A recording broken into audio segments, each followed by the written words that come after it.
SER Podcast.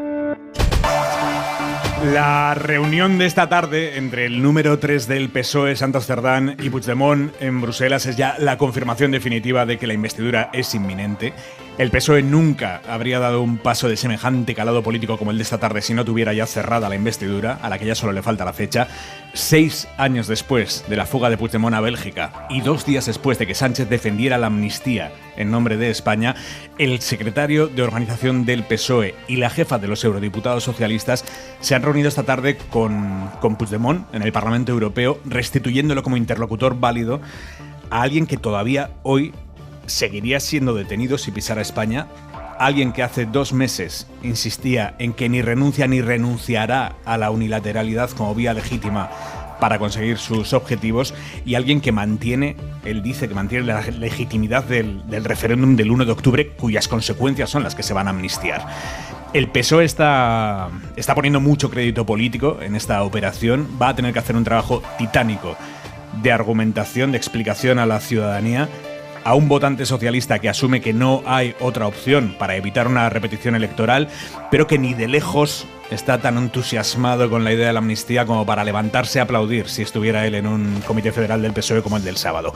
Y menos cuando los independentistas no ayudan ni media a hacer digerible este trago. Hoy le han plantado a Santos Cerdán, en la sala en la que se han reunido en el Parlamento Europeo, le han plantado una foto enorme de una urna del 1 de octubre, que es algo así como una versión actualizada de hacer que el adversario político pase por debajo del fundolín.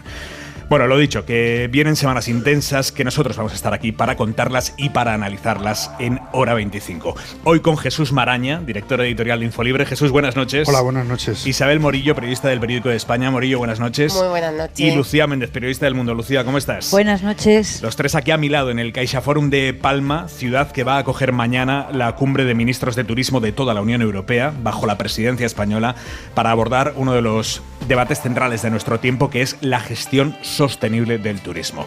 Y en la contra de Hora 25... So you are tired of us. So rest your head. Con 8.300 muertos en Gaza, según las autoridades de la franja, hoy por primera vez el primer ministro israelí ha asumido las víctimas civiles que sus bombardeos están provocando en Gaza. Él Netanyahu las ha llamado víctimas colaterales, y ha pedido a la comunidad internacional que afloje sus críticas. Israel está luchando contra los enemigos de la civilización. La victoria comienza con la claridad moral, comienza con conocer la diferencia entre el bien y el mal, y esto significa hacer una distinción moral entre el asesinato deliberado de inocentes y las bajas no intencionales que acompañan a toda guerra legítima, e incluso a la guerra más justa. Manuel Javois, buenas noches. ¿Qué tal, Aymar? ¿Cómo estás? Buenas noches. Claridad moral, dice Netanyahu. Bueno, no se puede explicar mejor. El sintagma creo que es bastante descriptivo. Mira, cuando los terroristas de Hamas bombardearon e invadieron Israel, asesinaron y secuestraron a sus ciudadanos, violaron a sus mujeres, mataron a sus bebés y ejecutaron una carnicería de la que hay poco precedente, se produjo una consecuencia lógica y una consecuencia menos lógica. La consecuencia lógica fue que todos los gobiernos de Occidente, todos, reaccionaron con la urgencia que tenían que reaccionar, con contundencia, y defendieron además el derecho a la respuesta de Israel. La menos lógica es que la parte más cenutria, minoritaria pero cenutria y muy ruidosa de la izquierda, empezó a poner adversativas y a tratar de entender, o peor aún, de explicar por qué asesinar civiles a sangre fría es el resultado de algo, de lo que sea, que merece la pena detenerse a analizar. Entonces pensamos en las víctimas israelíes, pensamos los ciudadanos y pensaron antes que nosotros incluso los gobiernos. Ahora nosotros también estamos pensando en las víctimas palestinas, estamos saliendo a la calle, estamos protestando.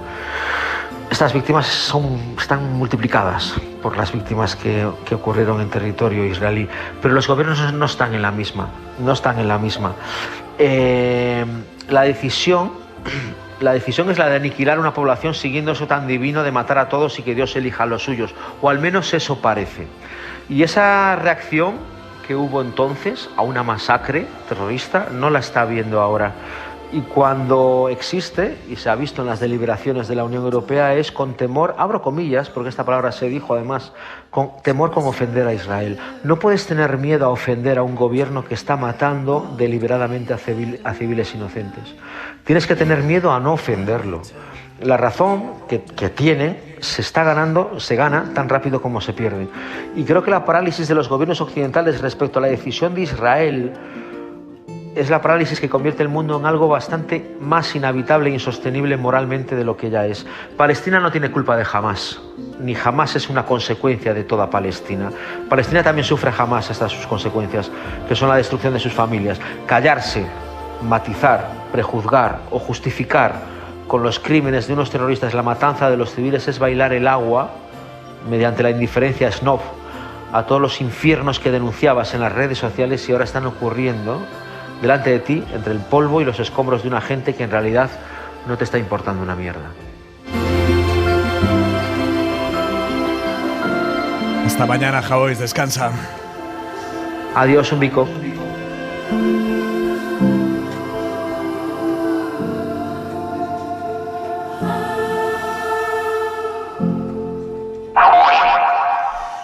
Jesús Maraña, Lucía Méndez, Isabel Morillo, os pido un primer titular del hecho en sí y de las consecuencias de la reunión hoy del Partido Socialista encarnado en su número 3, Santos Cerdán, con Puigdemont en el Parlamento Europeo. Jesús, empiezo por ti. Bueno, pues era un trago que había que pasar, ¿no? Como lo has descrito. Y me parece que lo importante, lo trascendente de los últimos días es la reflexión y la argumentación que empezó a hacer Pedro Sánchez sobre la amnistía. A mí me parece bien, sobre todo, el hecho de que no se disimule. Es decir, que se empiece explicando, sí, yo opinaba una cosa, sí, son necesarios esos votos para seguir gobernando la coalición progresista y para evitar un gobierno de PP y Vox, y sí, creo que la amnistía es lo mejor que podemos hacer para la convivencia entre catalanes y españoles y entre los propios catalanes.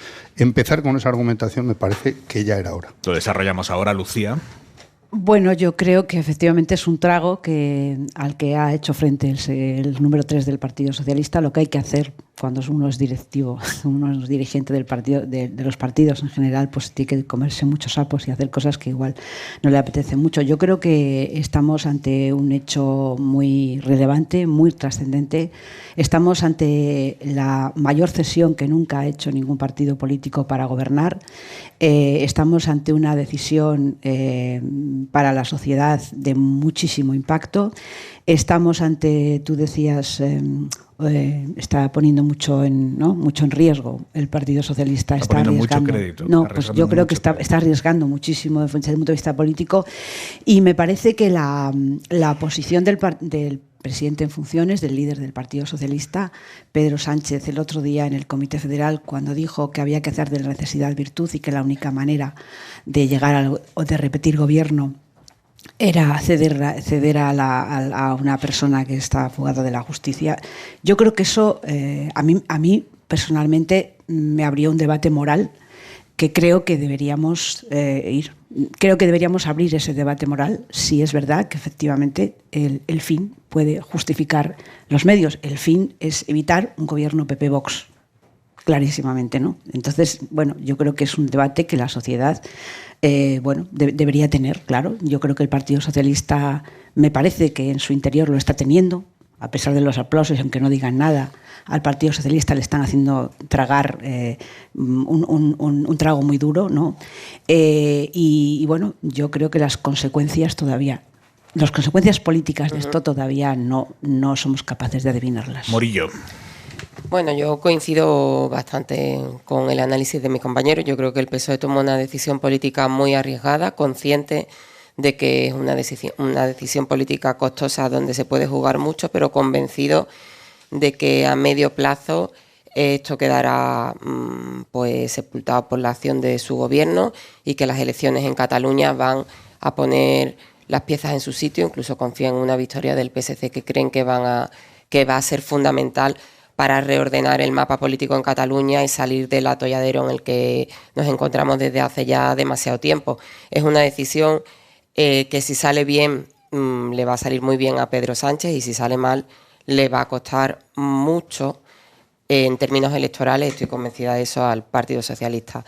Y a mí lo único que, no sabemos qué va a pasar, pero lo que sí me preocupa es que no hemos visto a estas alturas de la película todavía ningún gesto de Puigdemont ni de Junts. Es más, lo único que hemos visto es redoblar la humillación, porque a mí el tema de la foto que comentabas hoy no me parece ni una tontería ni nada casual. Aquí está todo muy escenificado y me parece que someter al Partido Socialista, que durante mucho tiempo ha peleado para que Junts no instrumentalice el escaño, el papel de eurodiputado de Puigdemont a favor de lo que ocurrió y de inventarse un relato.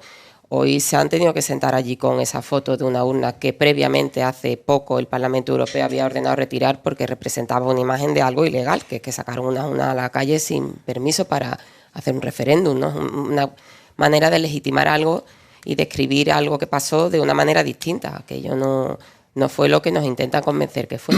Vamos a esa sala del Parlamento Europeo, es la sala de las dependencias de Junts per Catalunya en el Parlamento Europeo, donde se ha producido la reunión. Vamos a describir cómo ha sido ese encuentro. David Junquera, buenas noches. Buenas noches. Foto de perfil bajo tomada por sorpresa justo cuando todo el mundo está entretenido con el cumpleaños real y la jura de la princesa. Vamos a describirla, si os parece, al estilo guión cinematográfico. Localización: uno de los despachos de Junts en el Parlamento Europeo. Sala Sosa. Modelo oficina Bruselas. Estores cerrados, moqueta gris, una planta en la esquina, falta de rayos solares. Fuera de plano, escamoteada por el encuadre, una foto gigante de una urna del referéndum del 1 de octubre y completan el escenario 3 sofás azules.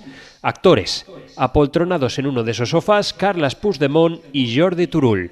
Los otros dos se lo reparten los 3 enviados del PSOE, la presidenta del grupo en el Parlamento Europeo, Irache García Pérez, y el jefe de la delegación socialista en Bruselas, Javier Moreno. Santos Cerdán, el número 3 de Ferraz, se sienta a la vera del expresidente. Acción. Ambos departen animadamente. Puigdemont sonríe en un par de ocasiones en esos apenas 38 segundos de grabación. Diálogos, ni idea de lo que dicen, porque en las imágenes que nos han hecho llegar se ha quitado el audio. El comunicado conjunto que han lanzado después habla de buen ambiente y de negociaciones que avanzan y que seguirán en los próximos días, con la investidura cada vez más cerca. Desearíamos que fuera lo antes posible, pero tenemos la certeza que ha de ser antes del próximo 27 de noviembre. Es Isabel Rodríguez esta mañana en Moncloa. No habrá que esperar hasta finales de noviembre. El PSOE sigue trabajando para que sea la semana del 6, la que viene. El presidente del Gobierno está trabajando para conformar esa mayoría. Creo que ya estamos más cerca de tener un gobierno nuevo. Queda, no obstante, trabajo por hacer, pero las piezas van encajando una a una. Hoy, por ejemplo, quedaba colocado el engranaje de Bildu. Euskal Herria Bildu votará sí, con sus 6 diputados y diputadas, a la investidura del señor Sánchez. Otegi oficializa el voto positivo de los suyos. Las conversaciones siguen con el PNV y con Esquerra también se ha pisado el acelerador. Han intensificat aquests contactes, aquestes trobades. Reconoce Raquel Sanz, portavoz de Esquerra, que las conversaciones se han intensificado. El PSOE además también quiere cerrar el flanco interno. La consulta a la militancia está en marcha y este lunes Pedro Sánchez ha remitido una carta a los afiliados invitándoles a votar con altura de miras. El candidato argumenta en la misiva que la búsqueda de una mayoría parlamentaria que permita seguir avanzando en la senda del progreso y la convivencia demanda seguir también avanzando en el reencuentro para cerrar las heridas. Dice Sánchez que tiene la convicción de que la amnistía es el camino correcto.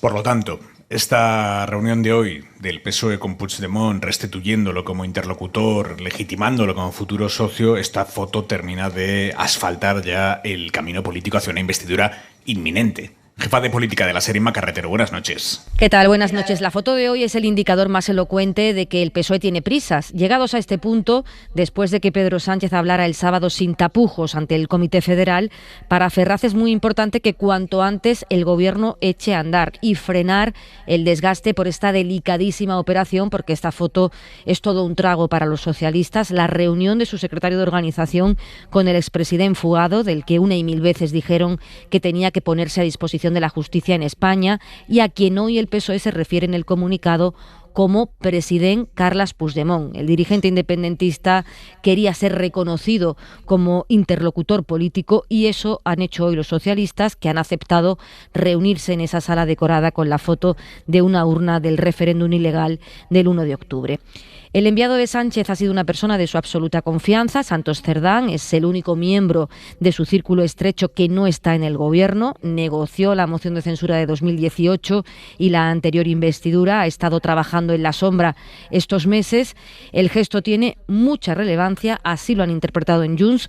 Dicen que el de hoy es un paso importante, pero que el acuerdo no está cerrado del todo. El PSOE quiere amarrarlo estos días para que la investidura sea la semana que viene, previsiblemente los días 7 y 8. En ese caso, Francina Armengol, la presidenta del Congreso, informaría este viernes en la Junta de Portavoces de la fecha del Pleno. De eso no habrá confirmación oficial hasta que todo esté cerrado, incluida la fórmula para dar cumplimiento a esa condición de Puigdemont de que hubiera amnistía antes de investidura. Eso no se va a producir ya, pero no es descartable que la proposición de ley llegue al Congreso antes de que se celebre el Pleno de la investidura. Si se cumple la hoja de ruta diseñada por el PSOE, todo se va a desencadenar una vez que pase mañana la jura de la Constitución de la princesa de Asturias. Morillo.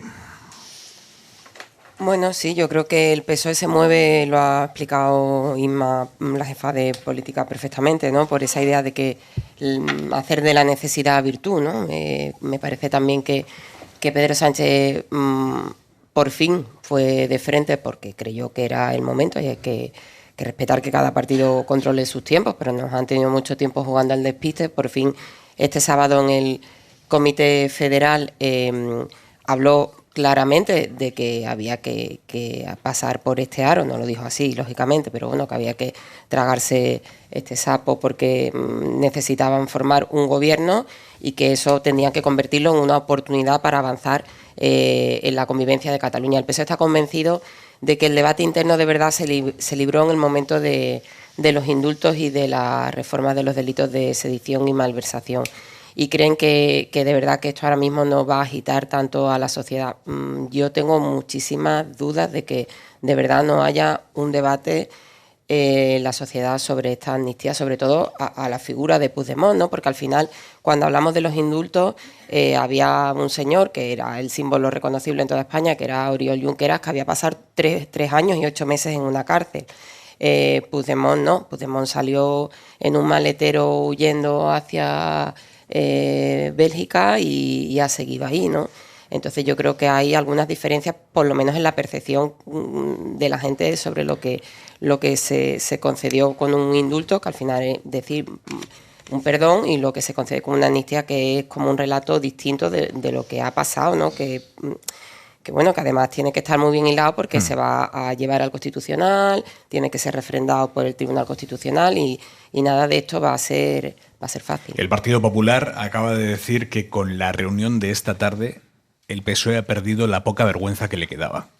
Mariela Rubio, buenas noches. Buenas noches. Un gobierno que se negocia de esta forma no es un gobierno digno, es lo que decía el vicesecretario de Organización del PP, Miguel Tellado, que pedía a Sánchez que aclare ya el precio que pagará España por su investidura. El PSOE ha perdido la poca vergüenza que le quedaba. Desde el Partido Popular queremos saber exactamente cuál es el precio, en definitiva, que pretenden que pague España. Un gobierno que se negocia de esta forma no es un gobierno digno. Eso decía Génova sobre la reunión, mientras que sobre la fecha de la investidura, la número 2 del partido, Cuca Gamarra, acusaba al PSOE de evocar a las dictaduras porque decía, insinúan abiertamente la fecha que prefiere Pedro Sánchez. Que sea el Partido Socialista quien lo insinúa, me recuerda a las dictaduras. Yo creo que en las dictaduras suele ser el partido del líder el que anuncia cuándo van a ocurrir las cosas que afectan a otros poderes. Por su parte, el líder del PP, Alberto Núñez Feijóo, reaccionaba en las redes sociales a la reunión entre Cerdán y Puigdemont, escribiendo lo siguiente: después de la foto con Bildu, la foto en Bruselas con un huido de la justicia.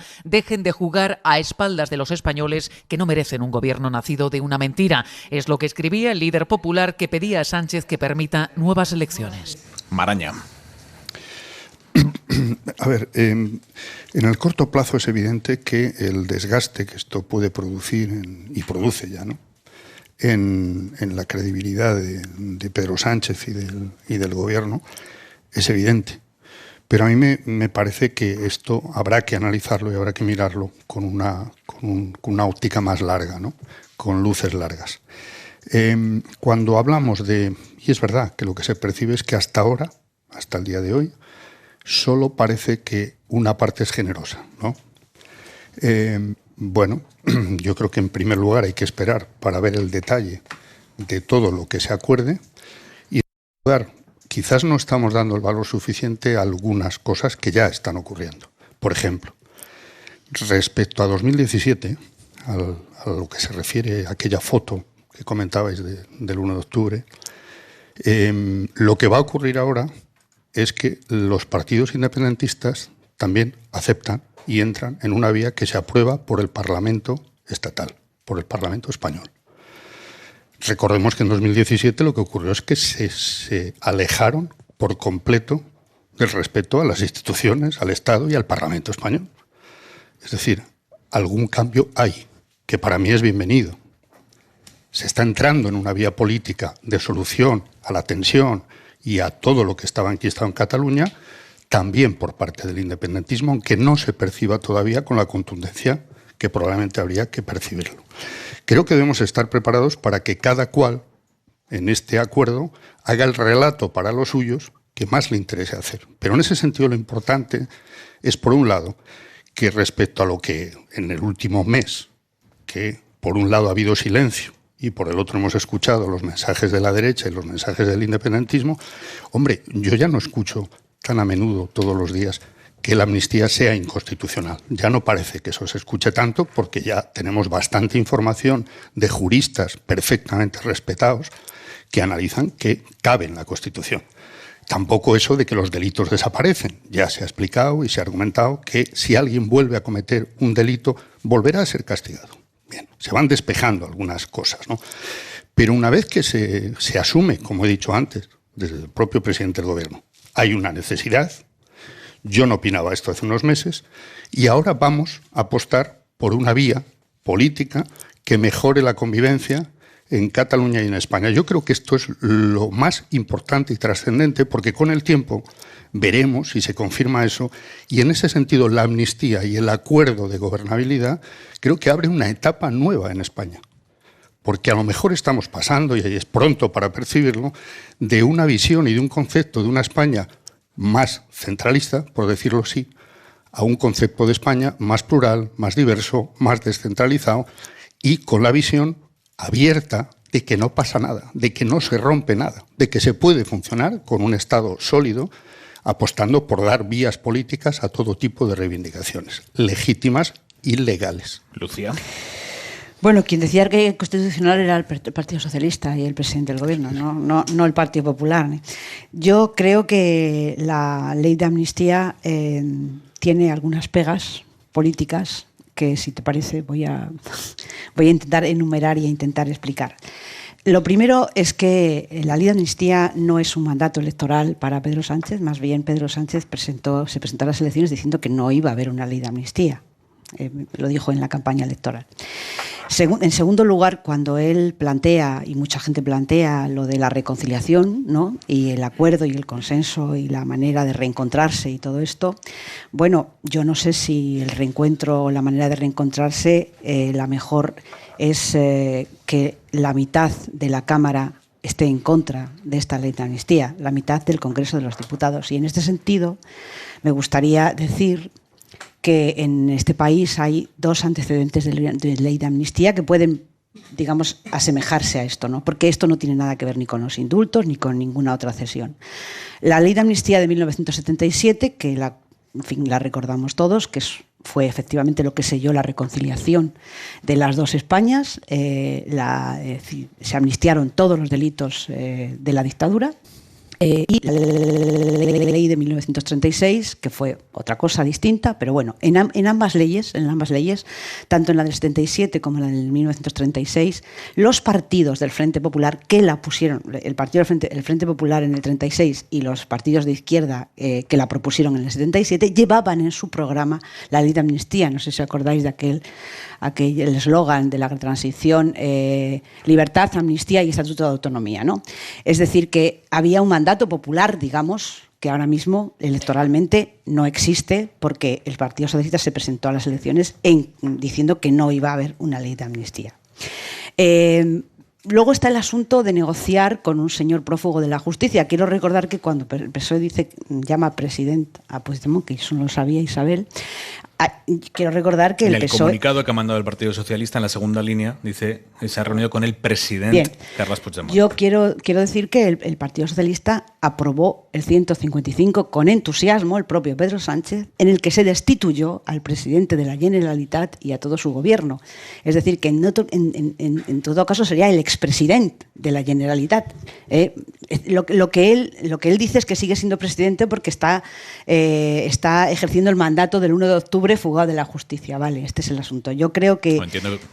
No tengo ni idea, pero entiendo que es por el tratamiento que se les da a los presidentes, que los presidentes tienen tratamiento de presidente, igual que a Felipe González se le sigue llamando. Perdona, Lucía, pero hasta Pujol se le sigue tratando como presidente. Yo estaría de acuerdo si el trato de presidente hubiera sido hasta hoy, pero es que hasta hoy le han llamado presidente. Hoy, precisamente hoy, ahora le llaman presidente, ¿vale? Si es que yo no digo, o sea, digo que no le han llamado presidente hasta hoy, ¿vale? O sea, porque necesitan sus votos, ¿vale? Si es que lo dijo sinceramente Pedro Sánchez, sí. Yo creo que la sinceridad de Pedro Sánchez es positiva y hay que alabarla, pero también hay que decir que esa sinceridad conlleva una cuestión que no todo el mundo cree que es moral, que es que el fin justifica los medios. Entonces, bueno, pues yo no sé si eso, habrá mucha gente que eso pues considere que no es adecuado. Y luego está lo último que ya habéis tocado, que yo creo que es al fin y al cabo es el final y es lo principal, que es que sabemos lo que hemos cedido nosotros. Yo digo nosotros porque todos somos el Estado. O sea, es decir, en realidad el Partido Socialista está, digamos, negociando en nombre del Estado, por tanto el Estado creo que podemos ser todos, ¿no? Sabemos lo que el Estado está cediendo, sabemos lo que el Partido Socialista y Pedro Sánchez están cediendo. No sabemos todavía, porque hasta antes de ayer el señor Puigdemont dijo que él no iba a renunciar a la unilateralidad nunca y que iba a defender el mandato del 1O, que es ilegal. No sabemos, en el texto veremos, en la investidura veremos, qué es lo que ha cedido el señor Puigdemont, porque lo que hemos cedido nosotros, todos, yo creo, es bastante, en aras de la reconciliación esta de la que habla Pedro Sánchez. Continuamos con el diálogo ahora mismo, pero antes, una noticia de última hora.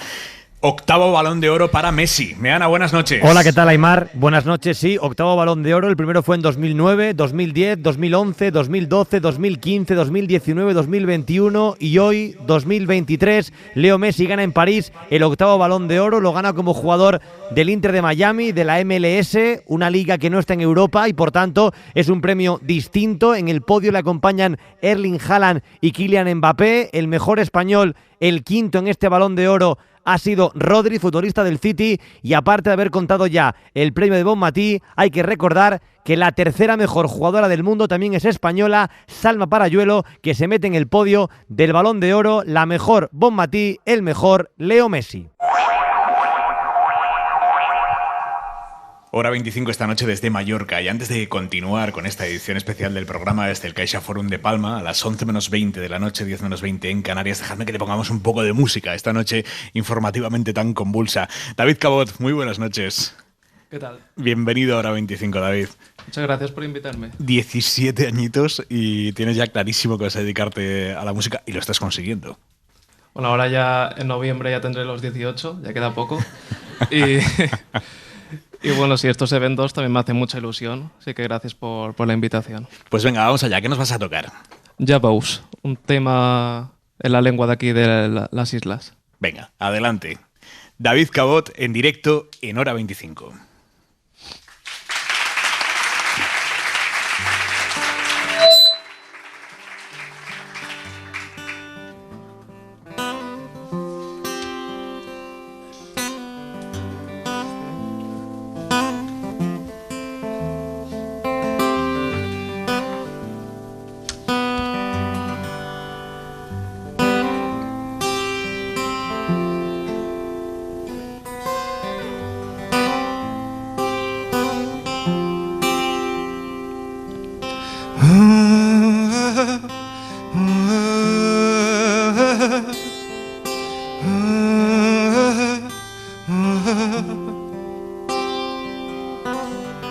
I ja veus, és molt especial.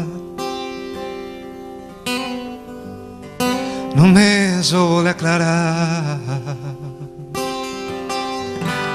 per si un cas no t'havien dit mai. És aquesta cançó per no oblidar. I ja veus, és molt especial. I ets sinònim de pau i benestar. I el meu únic desig és que no te'n vagis mai. Per favor, sisplau, que jo ja ho sé,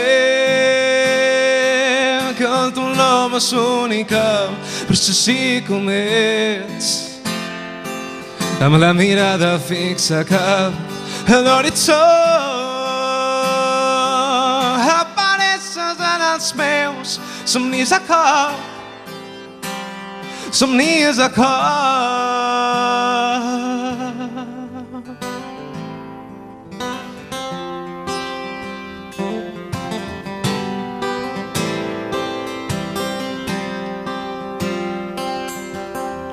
I ja veus, és molt especial. Això no t'ho havia dit abans. Els sentiments i records ja s'han trobat. I ara sé i dic que jo ja ho sé,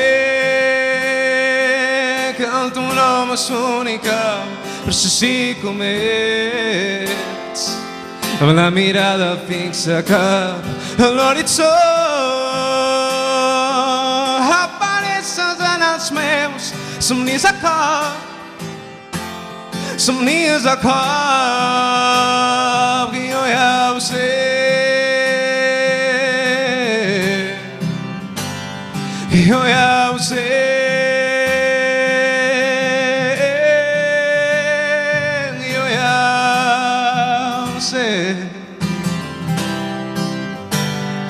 Jo ja ho sé.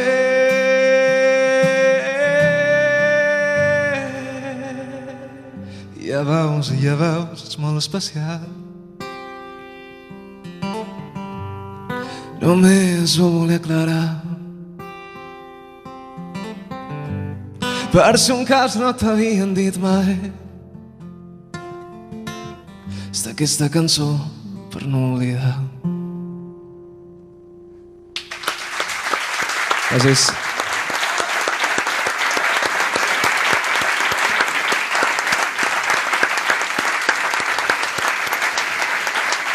Muchísimas gracias, David Cabot, por ponerle música esta noche de radio en directo desde Mallorca.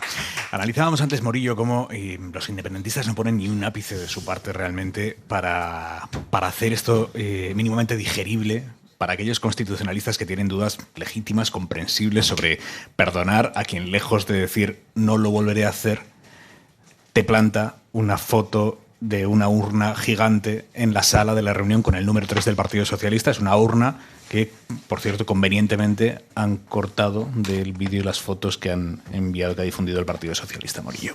Sí, porque el Partido Socialista ha difundido un vídeo donde aparecen conversando, pero yo, que estoy un poco torpe con la tecnología, me lleva un buen rato intentando oír el sonido y es que no había sonido, claro. O sea, parece como si tú y yo estamos aquí haciendo cine mudo. Y efectivamente salen hablando, pero no se oye el sonido y está la imagen cortada de manera que se ve una foto como con unas manos que yo por un momento he pensado en la foto famosa que ha sido cuando se declaró objeto de muchos memes, con todo mi respeto, esta de cuando se declara la independencia, porque se ven unas manos así, pero ya después nos han aclarado el origen de la foto, que no sé a qué venía colocar esa foto. Efectivamente es que nos quedan muchas cosas por saber y por ver, es verdad. Decía Jesús que todavía no sabemos cómo está redactada esa amnistía, no sabemos cómo va esa exposición de motivos, que es tan importante, porque ahí ha habido mucha negociación, no sabemos exactamente en qué términos se va a dar esa amnistía. Nos queda ver cómo viene Puigdemont de vuelta a España, que va a ser un momento, pues posiblemente, hay expectación, ¿no? Porque no sabemos en calidad de qué va a venir, cómo va a venir, qué trato se le va a dar. Es complicado de gestionar todo eso, claro que sí. Y bueno, lo que tiene claro el PSOE es que sus bases le van a dar el respaldo. Es verdad que creo que en el PSOE no hay ningún tipo de rebeldía ni nadie que vaya... O sea, no creo que nos llevemos una sorpresa. Otra cosa es si sabemos el dato de participación de las bases por territorio, que todavía no nos lo aclaran si nos lo van a dar, porque creo que posiblemente los 45.000 militantes de Andalucía no votarán como los de Cataluña o como los de Madrid o como los de otros territorios. Hablando de cifras, ha habido hoy una intensa guerra de cifras entre el Partido Popular y Vox sobre quién la tiene más numerosa, la manifestación antiamnistía. Vox reunió ayer, según Vox y según la delegación del Gobierno, reunieron a 100.000 personas en la Plaza de Colón, en el centro de Madrid, para protestar contra la amnistía. Esos 100.000 asistentes, si fueran verdad, si se confirmara, serían más del doble de los 40.000 que, según también la delegación, reunió el Partido Popular en su acto de Madrid hace un mes. Es una diferencia que en la dirección del PP no se terminan de creer. Elías Bendodo ironizaba hoy así en Antena 3. Vox y la delegación del Gobierno de Sánchez se ponen de acuerdo en la cifra, que cada uno saque sus propias conclusiones. Pero en cualquier caso, lo relevante no es eso. Lo relevante, creo yo, es que la calle se revela. La calle se reveló esto ha cabreado enormemente a Vox y, de hecho, su secretario general, Ignacio Garriga, ha tachado las palabras de Bendodo de declaraciones ridículas. Lo incomprensible, lo ridículas incluso que nos parecen y lo profundamente inaceptables las declaraciones del señor Bendodo de esta mañana. Le ha molestado que más de 150.000 personas se manifestaran ayer en contra. Vaya, el secretario general de Vox, Garriga, tiene algo de razón Bendodo, Lucía, en que es difícilmente asumible que en la Plaza de Colón ayer hubiera 100.000 personas, como dice la delegación del Gobierno que había. Bueno, vamos a ver. Los que llevamos bastante tiempo en este negociado, no podemos calcular porque no tenemos los medios suficientes, pero desde luego sí tenemos una idea de las cifras aproximadas que una manifestación pueda tener. Y yo creo que cualquier persona que haya visto las imágenes, en fin, es una sorpresa que la delegación del Gobierno haya dicho que 100.000 personas. Sobre todo es una sorpresa porque en general siempre tira para abajo de los manifestantes y los convocantes siempre dan una cifra mayor de manifestantes. Entonces yo creo que efectivamente... Claro, ya Vox ha dicho, si la delegación dice 100.000 pues, claro, pues 3 millones, sí.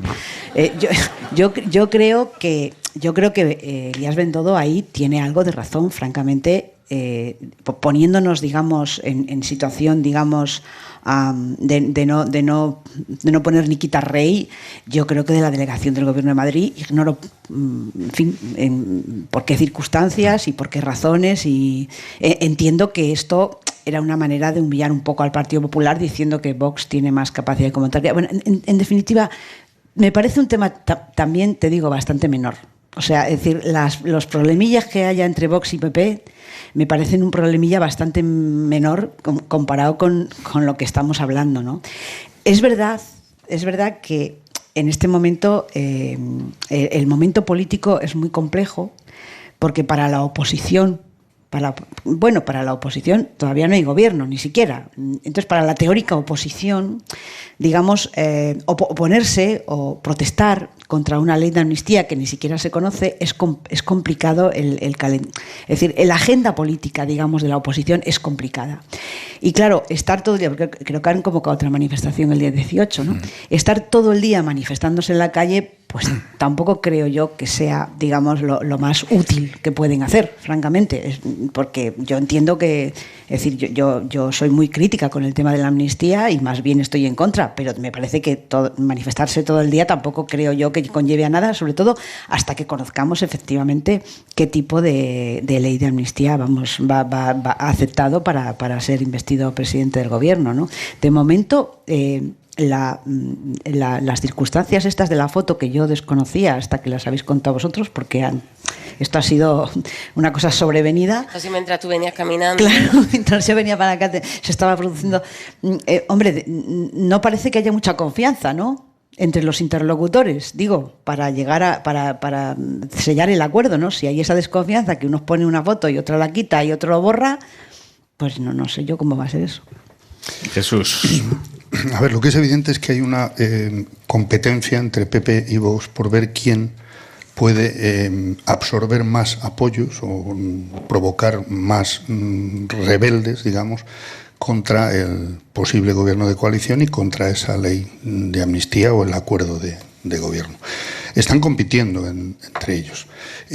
No es la primera vez que por parte del PP se utiliza el recurso a la calle, a movilizar la calle, contra no ya el gobierno, en aquel caso que voy a citar, de Zapatero, sino contra leyes que no se han todavía conocido, ni contra acuerdos que todavía no se han producido. Tuvimos durante la última legislatura de Zapatero y en la primera también bastantes manifestaciones en la calle, recordemos, sobre la posibilidad de vender Navarra, sobre la ruptura de España, sobre la rendición ante ETA, muchas cosas. O sea, no es novedoso esto como técnica o estrategia de oposición. Otra cuestión es que una vez que se conozca el acuerdo y si a partir de ahí hay un gobierno, se supone que estable o por lo menos con la intención de durar, pues efectivamente yo no sé si eso se puede mantener, esa estrategia de oposición permanentemente. Pero sí es una forma de mantener, digamos, prietas las filas, de mantener la movilización, ¿no?, de los suyos y de intentar esa incomprensión que a día de hoy, yo estoy de acuerdo en que todavía existe, sobre lo que pueda ocurrir en ese acuerdo con el independentismo. Bueno, pues si se puede arañar ahí algo más, no vaya a ser que se tuerza todo en el último momento, que nadie puede descartarlo al 100%, ¿no? Pues se está cociendo esto y efectivamente ya hay más convocadas en Valencia, en otros lugares. Bueno, es una estrategia de oposición. A mí, yo siempre preferiría que al final tomáramos nota y se hiciera un balance. En democracia es tan importante casi cómo se gobierna que cómo se hace la oposición. Digo, a efectos de la salud democrática, ¿no? Estaría bien que en eso, bueno, pues, pero todos sabemos que al final las cosas durante 4 años, 3 o 4 años, se olvidan y al final se vota por las razones que cada uno vota. Es que lo que está pasando ahora no tiene precedentes, Jesús. Quiero decir, no hay precedentes de que se negocie una investidura con un señor fugado de la justicia. Es decir, es que no hay precedentes en la historia, de verdad lo digo. Bueno, es que no hay precedentes en la historia democrática de que haya un presidente fugado de la justicia, ni que haya habido unas condenas de tal, ni que ocurriera lo que ocurrió en 2017, que ocurrió con otro gobierno. Independientemente de las manifestaciones en la calle, yo creo que el espíritu crítico sobre lo que está haciendo el Partido Socialista es independiente de las manifestaciones en la calle. Y yo, fíjate, yo esa competición del PP y Vox no la acabo de ver. No sé. Bueno, yo la explicación que tengo es esa que doy. Morillo. Sí. Sí. Bueno, no. A mí, brevemente, que tampoco puedo aportar mucho. A mí lo que me preocupa de verdad es que esto alimente a un partido como Vox, que en este momento creo que está de verdad tocado de forma importante internamente tras la caída de Iván Espinosa de los Monteros y la marcha de Macarena Olona y todo lo que están contando los que se han ido, especialmente Olona, sobre las cuentas de Vox y sobre lo que se maneja allí dentro. Creo que es un partido que debería estar atravesando horas bajas por todo lo que sabemos y por todo lo que está saliendo a la luz, y me preocupa que el tema de la amnistía vuelva a darle alas a este partido. No me creo que hubiera 100.000 personas, pero sí que va a volver a concitar a su alrededor a mucha gente cuando políticamente este partido, pese a tener tantos gobiernos autonómicos, debería de estar pues ahora mismo en horas bajas porque se ha convertido en irrelevante en el Congreso, ¿no? A mí me preocupa. Y Vox creció, nació y se coló en el Parlamento de Andalucía en 2018 de la mano de Cataluña. Si no hubiera ocurrido lo que vimos en Cataluña en 2017, dudo que la extrema derecha en España hubiera llegado donde ha llegado. Yo, si me permites, Aimar, quiero añadir una cosa, solamente, muy breve. Creo que las manifestaciones en Madrid engañan mucho. Engaña mucho, me refiero, es un sitio, es un determinado ecosistema político. Yo creo que muchas veces, y particularmente el Partido Popular y seguramente Vox, se engaña mucho cuando las manifestaciones en Madrid son tan numerosas y luego llegan las urnas y eso no se corresponde exactamente con lo que pasa en el centro de Madrid. Creo que ese es un error que cometen mucha gente, que cometemos, ¿eh? Yo soy andaluza, Sí, yo soy de la M40 para afuera. Yo de Zamora, pero puestos así, yo soy de León, aquí nadie es de Madrid. Pero vosotros dos vivís en Madrid. Sí. Bueno, lo que digo es que es verdad que el madrileñismo en la política algunas veces nos afecta a todos. Nos afecta a todos. Y efectivamente, confundir las manifestaciones en el centro de Madrid con el resto de España, de verdad, creo que es un error. Sí, pero yo solo apuntar que la responsabilidad en todo caso de si Vox crece utilizando otra vez el a por ellos, bueno, en este caso ya sería por ellos y a por los que están en Madrid gobernando, ¿no? Una parte de esa responsabilidad desde luego la tiene el PP, porque en algún momento tendrá que explicar cuál es su alternativa para la cuestión territorial y para la cuestión de Cataluña, etcétera. Porque si no se está situando exclusivamente en el terreno de Vox, en el carril de Vox.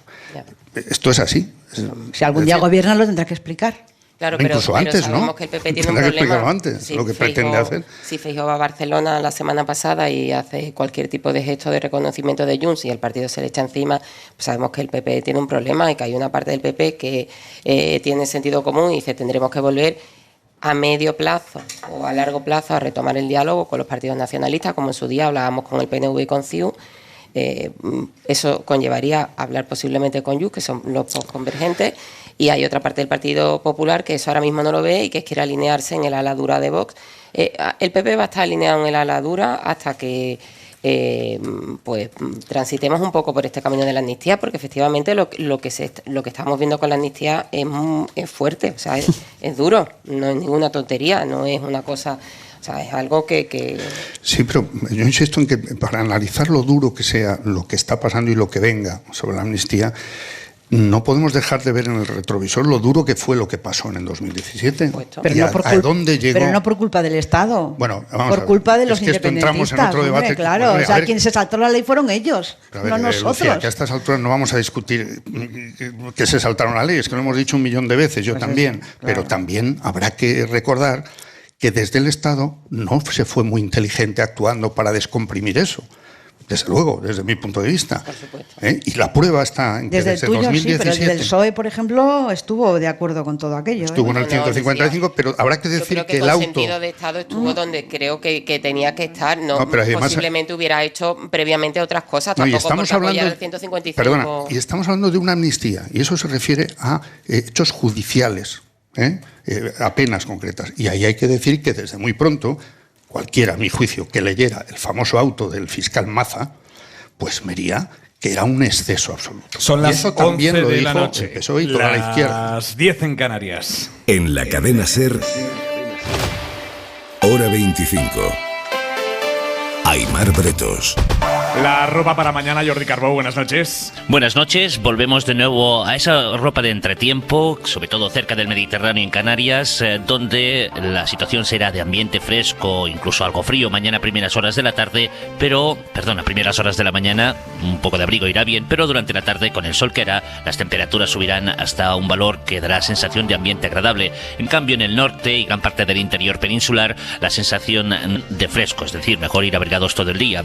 Y poca agua esperamos. La nubosidad aumentará, especialmente durante la tarde, en el centro y sur de la península, pero no dejarán más que algunas gotas. Y solo en Galicia, en las Rías Baixas, a ratos la lluvia volverá con intensidad, pero lo hará sobre todo a partir de mañana por la noche. Y es que se acerca un cambio de tiempo importante. Lo notaremos entre el miércoles y el jueves. Lo más destacable es que esos 2 días el viento va a soplar con mucha fuerza en todo el país. Gracias, Jordi. Hasta mañana. Adiós. Hora 25. Aimar Bretos. 11:03 de la noche, 10:03 en Canarias. Estamos esta noche en Palma, estamos en Mallorca. Y como digo, vamos a ponerle un poco de música a esta noche de radio. David Cabotola de nuevo. ¿Qué tal? ¿Qué nos vas a tocar ahora? Otro tema del último disco, A la deriva, este ya en castellano. Ajá. Y nada, espero que os guste. Vamos allá. David Cabot en directo en Hora 25.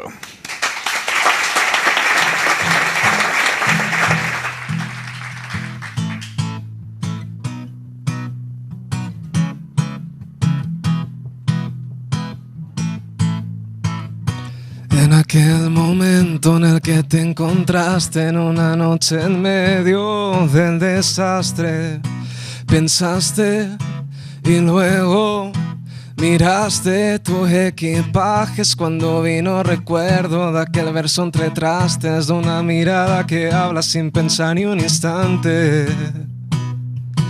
Cada día la deriva, el mar te calma como una caricia y sinceramente todo ha cambiado desde las 10 del día pasado.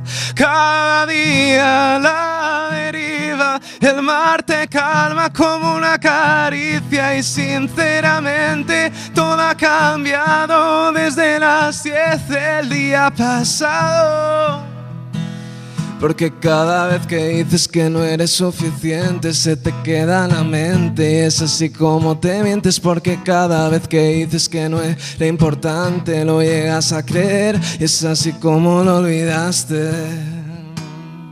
Cada día la deriva, el mar te calma como una caricia y sinceramente todo ha cambiado desde las 10 del día pasado. Cada día la deriva, el mar te calma como una caricia y sinceramente todo ha cambiado desde las 10 del día pasado.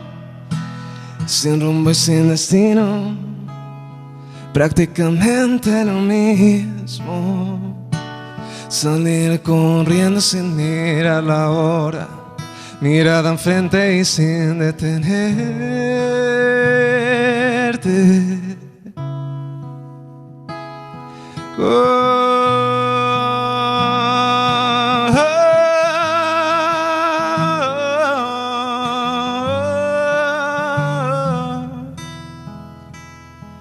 Cada día a la deriva, el mar te calma como una caricia y sinceramente todo ha cambiado desde las 10 del día pasado. Cada día a la deriva, el mar te calma como una caricia y sinceramente todo ha cambiado desde las 10 del día pasado. Cada día la deriva, el mar te calma como una caricia y sinceramente todo ha cambiado desde las 10 del día pasado. Gracias.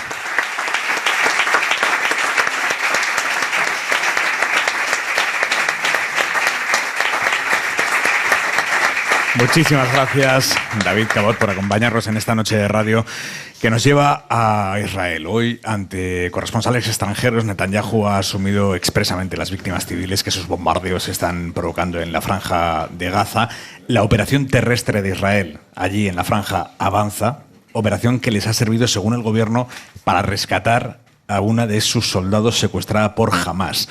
Enviado especial de la SER a Oriente Próximo, Pablo Morán, buenas noches. Buenas noches. La liberación de la soldado Ori Megidis, capturada por Hamás el 7 de octubre, es el logro más importante de Israel en estas 3 semanas de guerra y contrarresta otras 2 noticias negativas conocidas horas antes. La muerte de la reina alemana Sani Luke, cuyo cuerpo semidesnudo en una camioneta espantó al mundo durante el ataque de Hamás, y el primer vídeo al que recurre la organización yihadista para presionar a Netanyahu.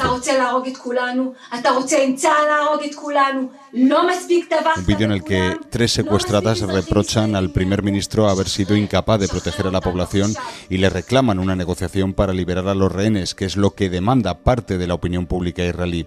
Entre ellos, Dogron, uno de los primeros jóvenes que se ha manifestado contra la guerra en Tel Aviv. ¿Qué hay de los secuestrados? ¿Qué hay de las bombas que matan civiles en Gaza? Creo que su intención ni siquiera es traer a los rehenes de vuelta.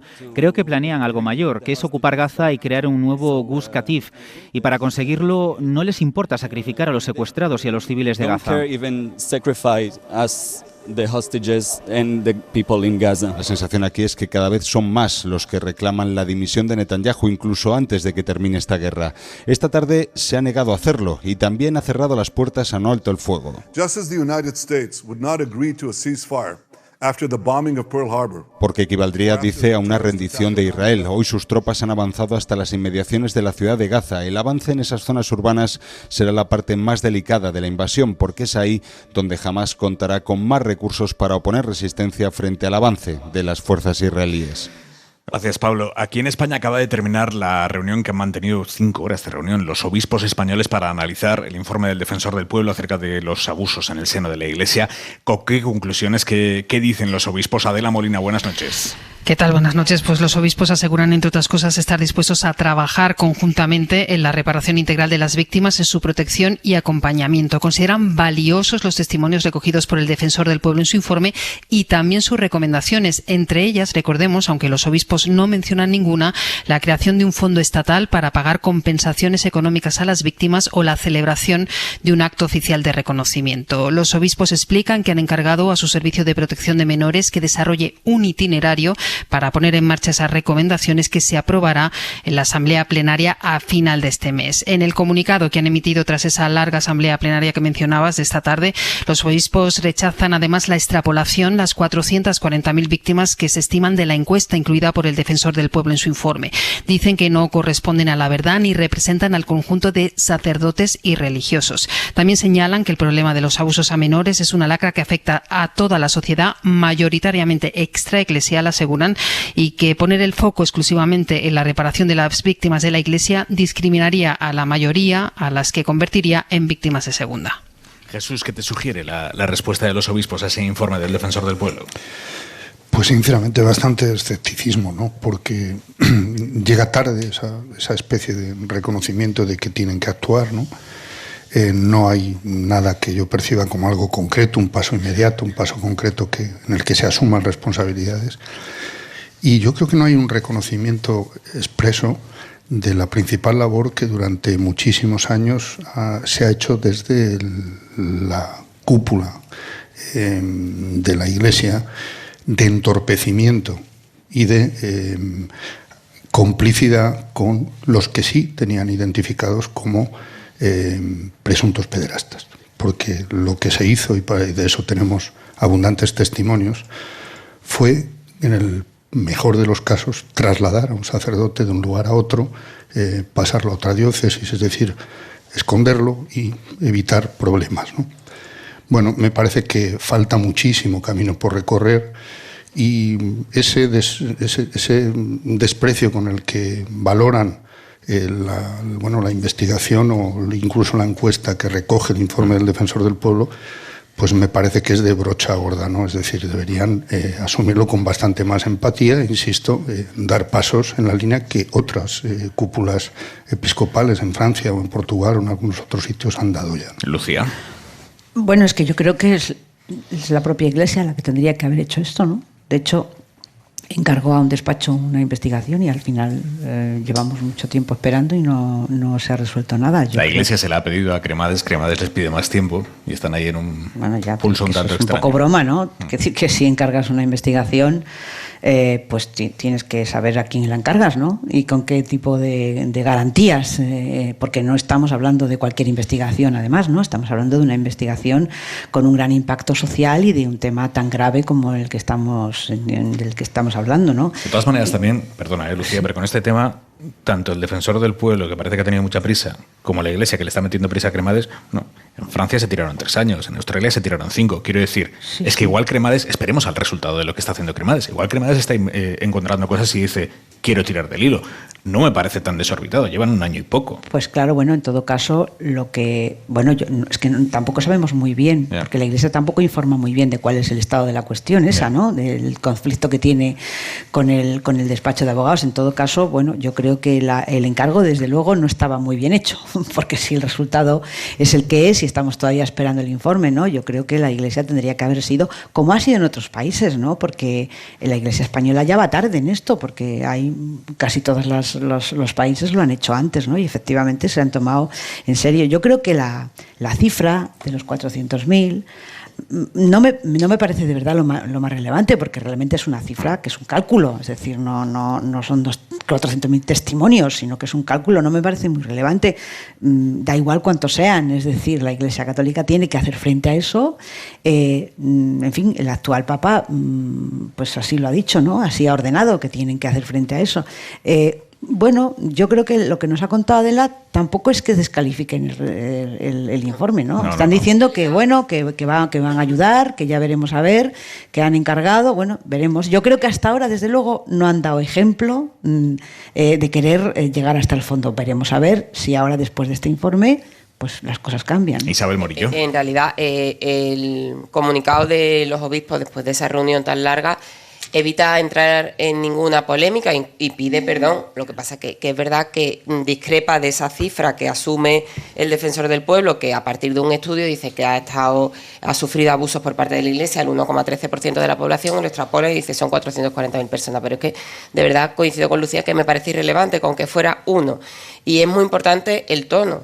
Y el tono de la cúpula de la Iglesia española sigue siendo de escepticismo y de ¿qué me estás contando? Esto no ha sido tanto, esto es una exageración, cuando creo que efectivamente el Papa Francisco, cuando habla sobre este asunto, cuando lo dejan, que tampoco es que lo dejen al hombre expresarse muchas veces, creo, con la contundencia que le gustaría, es absolutamente firme y tajante, que es como hay que ser. Es que es una aberración y es una barbaridad absoluta que haya curas que hayan abusado de menores en colegios. No se puede utilizar ningún tipo de paño caliente ni entrar en ninguna discusión de cifras, ni siquiera en una discusión de quién va a pagar las indemnizaciones, que eso es otro asunto polémico, porque tenemos que pagar todos los españoles una indemnización por un presunto delito que ha cometido la Iglesia Católica, que creo que tiene bastante... Sí. Perdona, no, al revés, Jesús, que creo que ya recibe bastante... No, sí te iba a decir que yo esa alusión que hacen a la posibilidad de crear un fondo, claro, estamos hablando de una cúpula eclesial que lleva, ¿cuánto? 45 años sin asumir el compromiso que estaba en los acuerdos del Vaticano de autofinanciarse. Pues yo soy muy escéptico. Dejadme que adelante hoy mínimamente el punto y 25. Soledad Gallego Díaz. Lo ocurrido hace unos días en Daguestán, una república rusa en el Cáucaso, fue antisemitismo puro y duro. La horda que buscaba a los pasajeros de un avión procedente de Israel quería golpear a cuanto judío se tropezara. No conviene quitarle importancia ni dejar de comprender lo que significa. No se trata de una reacción a lo que está ocurriendo en Palestina, sino una muestra del peor de los monstruos que asoló a Rusia y a toda Europa durante siglos. El antisemitismo debe ser detectado, combatido y castigado allí donde asome, con dureza y rápidamente. Pero el antisemitismo no tiene nada que ver con pedir que dimita inmediatamente el primer ministro israelí, Benjamín Netanyahu, y todo su gobierno, como responsables de la reiterada violación de las reglas del derecho internacional en el bombardeo sistemático de civiles en Gaza, hombres, mujeres y niños a los que se pretende llevar a la desesperación, aislándoles sin agua, alimentos o medicinas. Israel no tiene ningún derecho. La ley internacional le prohíbe expresamente bombardear un hospital. Y da igual si en sus sótanos se esconden miembros de Hamas o no. Simplemente no se puede bombardear hospitales llenos de enfermos y de heridos. No importa los argumentos. No. Punto y 25.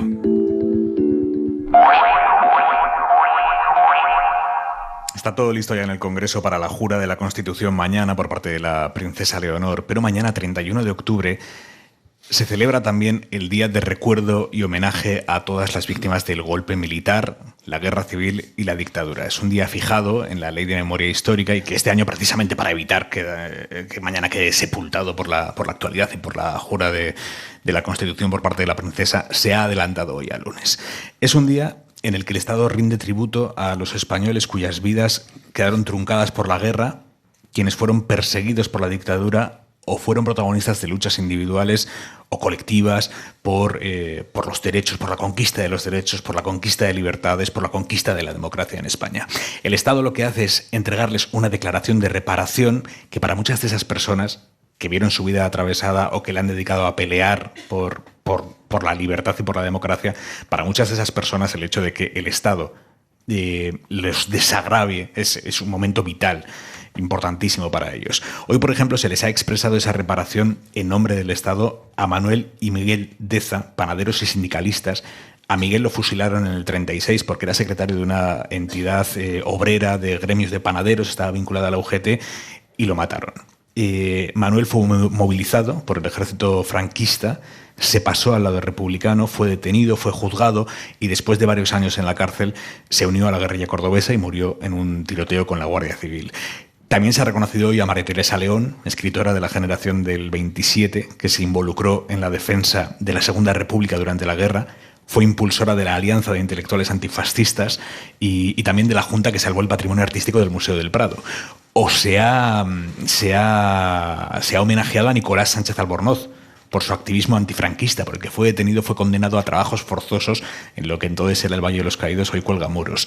Consiguió fugarse. O Conchita Grangé, o Pedro Rico, o Manolita Chen, o Nicolás Sartorius, muchos otros nombres que hoy han recibido esa reparación en nombre del Estado. Y en nombre de todos ellos ha tomado la palabra Teresa Alberti, sobrina de Rafael Alberti. Hoy es un día de celebración por ese reconocimiento, pero también por vivir en un país capaz de dibujar una imagen más clara y completa de nuestro ayer. Un país en el que, después de mucho tiempo, prevalece la verdad, la justicia, la reparación y el deber de memoria. Todas las personas homenajeadas podemos decir con orgullo que nuestras vidas y las de nuestros familiares ocupan ya el lugar que merecen en la historia de nuestro país. Estas declaraciones acreditan que fuimos o nuestros familiares fueron víctimas del golpe militar, de la guerra o de la dictadura. Nunca han sido olvidados. Ahora, por fin, sus vidas y su legado se amplía y alcanza el reconocimiento general de la sociedad española. Por eso están más presentes que nunca y por eso compartimos una honda emoción. En nombre de todas y todos, gracias. Y para emoción de todos los homenajeados, la música a esa reparación la han puesto Joan Manuel Serrat y Rosalén.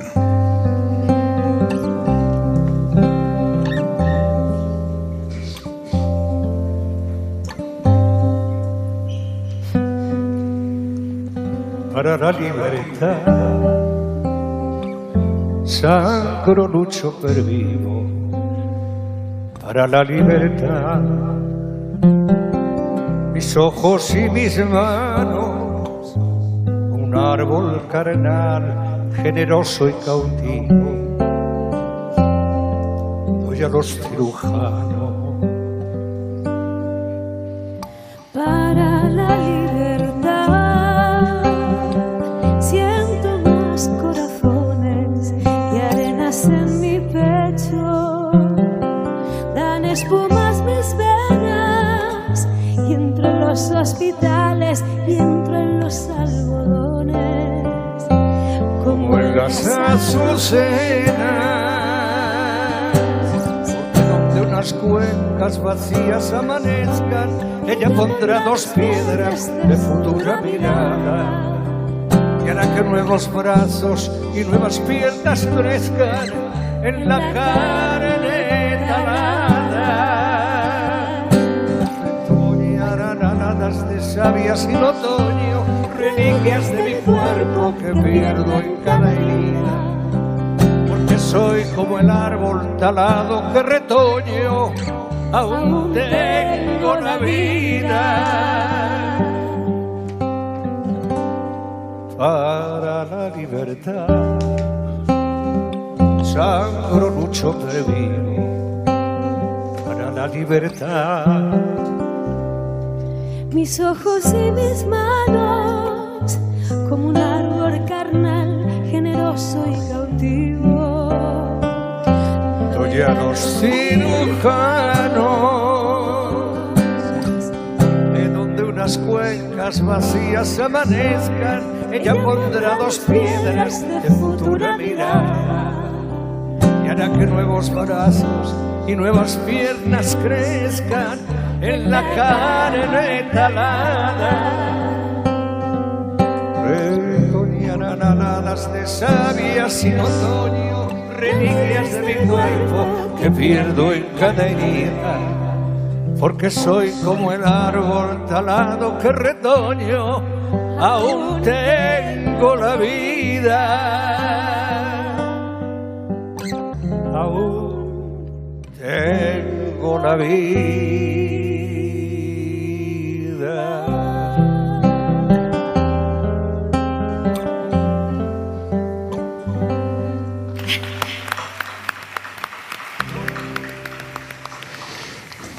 Con este ejercicio de memoria, de emoción y de libertad, nos despedimos por hoy. Descansen y hasta mañana. Adiós.